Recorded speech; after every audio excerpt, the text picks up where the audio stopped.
Hello everyone, আমি আজকে এই শর্টসে তোমাদের সঙ্গে শেয়ার করব what I it in a day.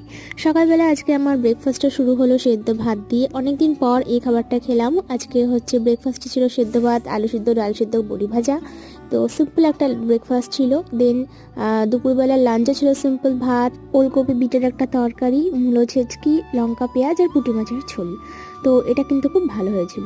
তারপর আসলো বিকেলবেলায় ছিল মুড়ি আর চা, মুড়ি চানাচুর সঙ্গে চা। রাতের বেলা ছিল দুটো রুটি আর ওই তরকারিটা দুপুরবেলায় থেকে যাওয়া। আচ্ছা, আমি তোমাদের সঙ্গে আজকে ওয়ান ডে একটা চ্যালেঞ্জ করলাম। এটা ওয়ান ডে হবে কি 2 ডে হবে, আই ডোন্ট নো। আমি একটা হচ্ছে বাড়িতে যতদিন আছি ততদিন একটা সিরিজ স্টার্ট করতে চলেছি, যেটা what I it in a day. এই চ্যালেঞ্জটাতে আমি যখন যা খাবো, 3 বেলা তো খাই, ওই 3 বেলার সঙ্গে যদি আরো এক্সট্রা কিছু খাই না খাই, সেগুলো তোমাদের সঙ্গে আমি শেয়ার করবো। তো আজকে আমার ফার্স্টে ছিল। আজকের এই ব্লগটা কেমন লাগলো অবশ্যই আমাকে কমেন্ট করে জানিও। এরকম ভালো লাগলে আমি আবার নেক্সট দিন, মানে এমনিও আমি কাল করবো বাড়িতে যতদিন আছি। সো এটা ভালো লেগে থাকলে একটা লাইক, কমেন্ট এন্ড সাবস্ক্রাইব করতে কিন্তু ভুলবেন না।